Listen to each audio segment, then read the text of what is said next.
کہ قائد اعظم محمد علی جناح جو بانی پاکستان ہیں، انہوں نے پہلے دن سے اسرائیل کو تسلیم نہیں کیا. لیکن آپ کا بیت المقدس کے حوالے سے کیا کردار ہے؟ مجبور کریں گے اپنی ریاستوں کو کہ وہ فلسطین کے حق میں پراپر کھڑے ہوں اور اس کے لیے اپنی آواز بلند کریں. السلام علیکم ناظرین، میں ہوں آپ کا میزبان احمد فراز راجپوت اور آپ دیکھ رہے ہیں نیوز پوائنٹ. آج ہمارے ساتھ موجود ہیں ختم نبوت یوتھ فارم کے چیئرمین محسن خان عباسی. محسن بھائی، میرا آپ سے پہلا سوال ہے کہ فلسطین جو کہ قبلہ اول کی وجہ سے مسلمانوں کی محبت کا مرکز ہے، لیکن پچھلے 69 سال سے اسرائیل کے ظلم و ستم کا شکار ہے، اور اس پہ ہمارے مسلمان حکمرانوں کی کیا کردار ہے؟ آپ اس کے بارے میں کیا کہیں گے؟ جی، بسم اللہ الرحمن الرحیم. بہت شکریہ آپ کا اور آپ کے اس چینل کا کہ آپ نے مجھے میرا موقف سننے کے لیے ٹائم دیا. دیکھیں، اس میں کوئی دوسری رائے نہیں ہے کہ فلسطین یا اقصیٰ وہ مسلمانوں کے ہمیشہ سے ایک مرکز کی حیثیت رکھتے ہیں، اور نبی علیہ السلام کے دور سے لے کے آج تک مسلمانوں نے ہمیشہ اس کو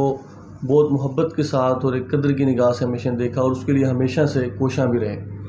اب آپ کا سوال یہ ہے کہ مسلم حکمرانوں کا اس میں کیا کردار ہے، تو بدقسمتی سے خلافت عثمانیہ کے آخر میں،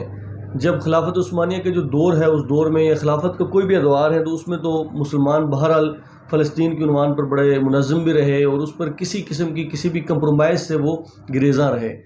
لیکن خلافت عثمانیہ کا جو ہی سقوط ہوتا ہے تو اس سقوط کے بعد فوری طور پر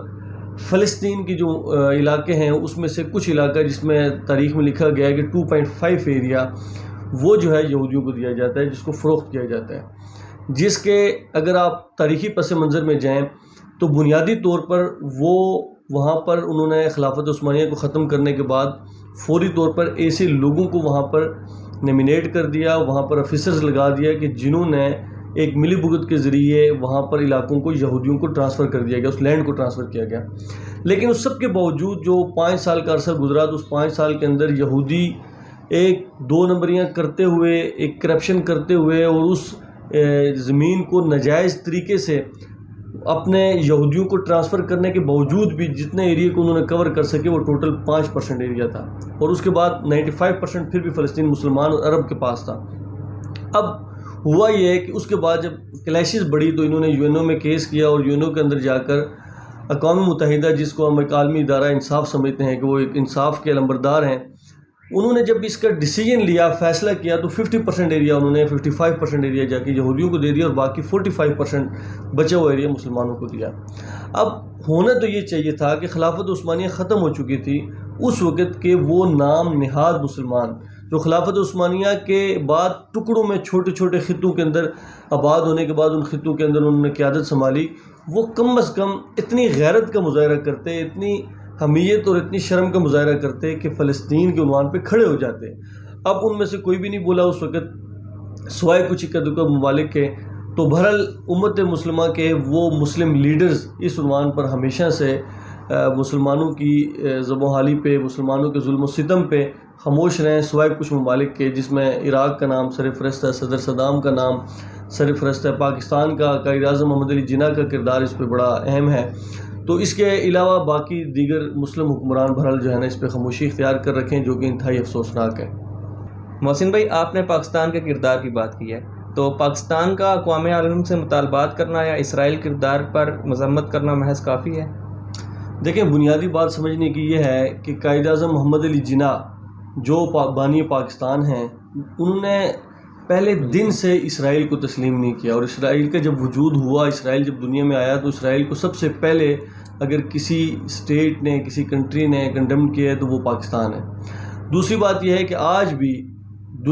پوری دنیا اسرائیل کو تسلیم کیے ہوئے ہے، عرب ممالک اس پٹی کی طرف جا رہے ہیں، تسلیم کرنے کی طرف جا رہے ہیں.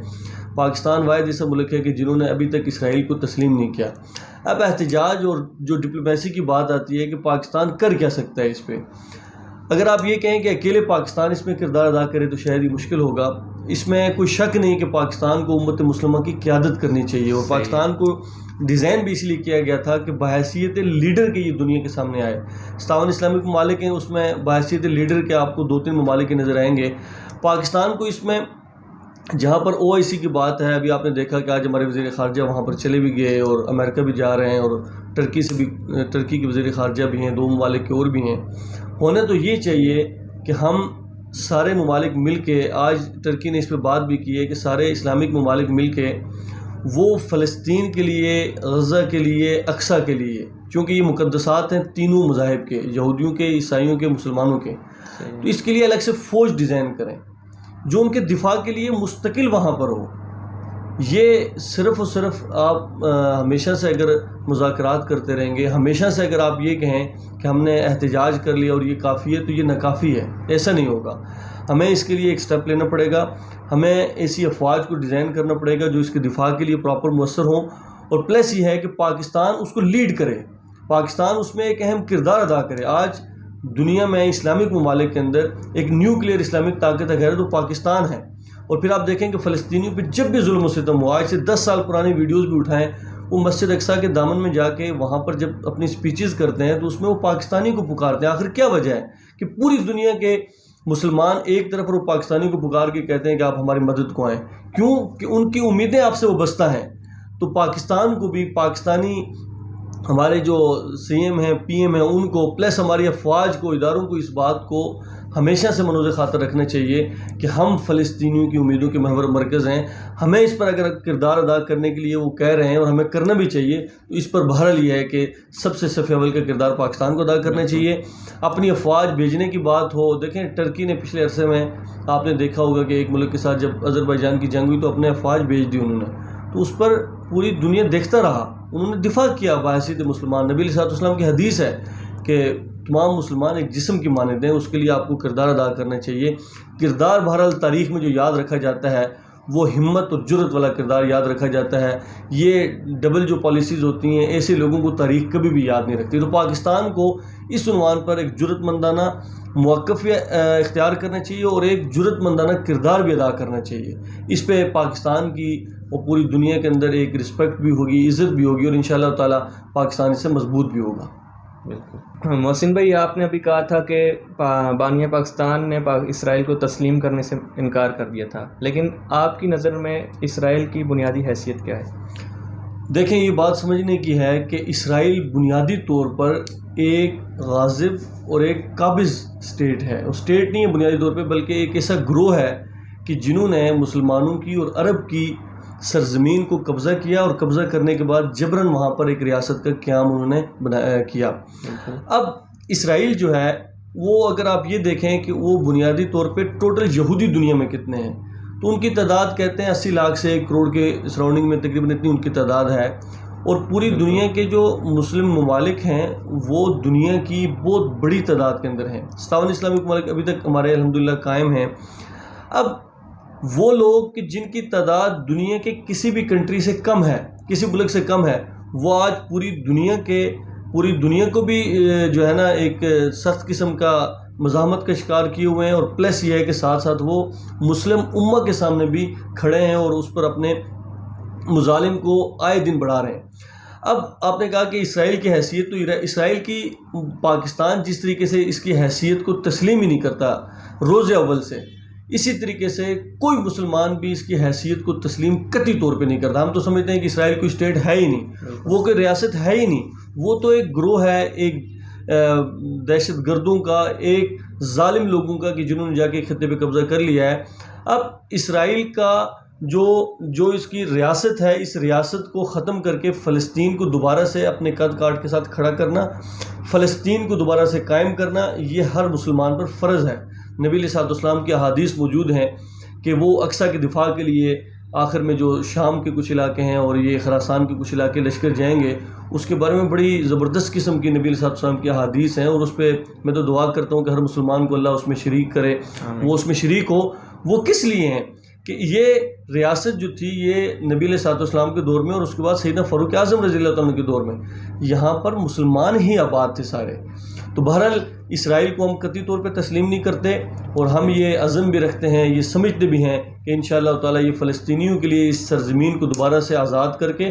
یہاں پر مسلم نہیں آباد ہونا ہے، اور یہ سرزمین ہے ہی مسلمانوں کی۔ چاہے جا کے آج مسلمان دنیا میں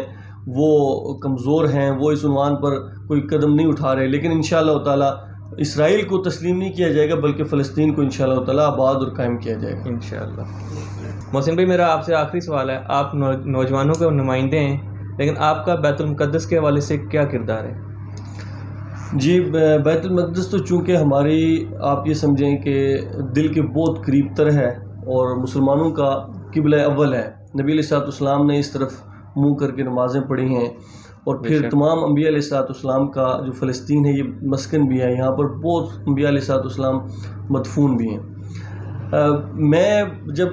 اپنی اسٹوڈنٹ لائف کے اندر مسلم اسٹوڈنٹس آرگنائزیشن کی میری ڈسٹرکٹ لیول سے لے کے مرکز لیول تک کی ذمہ داریاں ہیں، صوبے سے لے کے مرکز تک. اور میں نے جب بھی جماعت کے اندر جب ہم اسٹرائک کرتے تھے تو اس میں جو سب سے اہم عنوان ہوتا تھا کبھی اسٹرائک کا تو وہ ہوتا تھا فلسطین کا عنوان ہوتا تھا، وہ اقصی کا عنوان ہوتا تھا. اور ہماری ایم ایس او جو ہے الحمدللہ اس عنوان پر سال بھر میں بھی اور پھر سال کے ایک خاص دن میں اس عنوان پر پراپر جو ہے نا کمپین لانچ کرتی تھی، اور اس پہ اسٹرائک وغیرہ بھی ہم کرتے ہوتے تھے. اس عنوان پر یوم نکبہ کے عنوان سے ہم نے کمپینز لانچ کی تھی، سیمینارز کروائے، کنونشنز کروائے. اور ہمارا اس وقت آپ یہ سمجھیں کہ مسلم نوجوانوں کو پتہ بھی نہیں تھا کہ یہ یوم نکبہ ہے کیا. فلسطین کے عنوان پر آپ یہ دیکھیں کہ ہمارا جو کردار تھا اس میں آج عید کا جو دن تھا 2-3 دن پہلے 5 دن پہلے، جب عید کے دن بھی الحمدللہ مسلم اسٹوڈنٹس آرگنائزیشن کی جو کال تھی وہ تمام لوگ عید کی خوشیوں میں مصروف عمل تھے. اور اس وقت ایم ایس او نے اسلام آباد میں ایک اسٹرائک کی، احتجاج کیا، اور پورے امت مسلمہ کے نوجوانوں کو یہ باور کروایا کہ ہم بہرحال یہ ہے کہ فلسطینیوں کے ساتھ اور ان مظلوموں کے ساتھ کھڑے ہیں. آج ہم فارن آفس کے باہر بھی احتجاج کر کے آ رہے ہیں، اور یہ تسلسل قائم رہے گا جب تک فلسطین میں ظلم و ستم رک نہیں جاتا. آپ نے کہا کہ آپ بحیثیت ایک لیڈر کے یا بحیثیت یوتھ کے آپ کیا کردار ادا کرنا چاہتے ہیں، تو میں آپ کو بتاتا چلوں کہ ہم اس وقت نیشنلی ہم نے اس پہ کردار ادا کیا ہے. ہم کمپینز لانچ کر رہے ہیں، لیکن ہم یہ سمجھتے ہیں کہ اس وقت پوری دنیا کے مسلمان نوجوانوں کو، کیونکہ جو لیڈرشپ ہے وہ تو بہرحال کسی نہ کسی کی نظر ہو چکی ہے، کوئی امریکہ کا غلام ہے اور کوئی روس کا غلام ہے، لیکن ایک یوتھ جو ہے، جو نوجوان لوگ ہیں، ان کو اس عنوان پر یکجا بھی ہونا چاہیے اور اس کو آواز بلند کرنی چاہیے اور ان کو نکلنا چاہیے باہر. ہم اس پہ انشاءاللہ تعالیٰ آنے والے دنوں کے اندر پوری دنیا کے مسلمانوں کے لیے کمپین لانچ کریں گے اور پوری دنیا کے مسلمانوں کو نکالیں گے، اور یہ نوجوان مجبور کریں گے اپنی ریاستوں کو کہ وہ فلسطین کے حق میں پراپر کھڑے ہوں اور اس کے لیے اپنی آواز بلند کریں. اور یہ نوجوان انشاءاللہ تعالیٰ چاہے وہ امریکہ کے اندر بسنے والے ہوں، چاہے وہ دنیا کی کسی ریاست کے اندر بسنے والے نوجوان ہوں، ہم ان کو یکجا کریں گے اور ان نوجوانوں کے ذریعے ہم اقوام متحدہ میں ایک مضبوط قسم کا ایک پریشر انشاءاللہ بلڈ کریں گے کہ فلسطین میں ہونے والے مظالم کو روکا جائے. اور انشاءاللہ تعالیٰ نوجوان بہر صورت اپنا کردار ادا کرتے رہیں گے. ہمارے بس میں جو ہوا ہم نے اس سے پہلے بھی کیا، چاہے برما کا عنوان ہو، چاہے شام کا عنوان ہو، چاہے دنیا کی کسی بھی ریاست کا عنوان ہو، ہم انشاءاللہ تعالیٰ آنے والے دنوں کے اندر بھی اپنا ایک مؤثر کردار ادا کرتے رہیں گے انشاءاللہ. بہت شکریہ. آپ نے محسن خان عباسی صاحب کو سنا ہے، جو کہ فلسطین کے بارے میں بہت انفارمیشن رکھتے ہیں. امید ہے کہ آپ نے ان کو سن کے اس پر عمل بھی کریں گے. اسی کے ساتھ اپنے میزبان احمد فراز راجپوت کو اجازت دیجیے.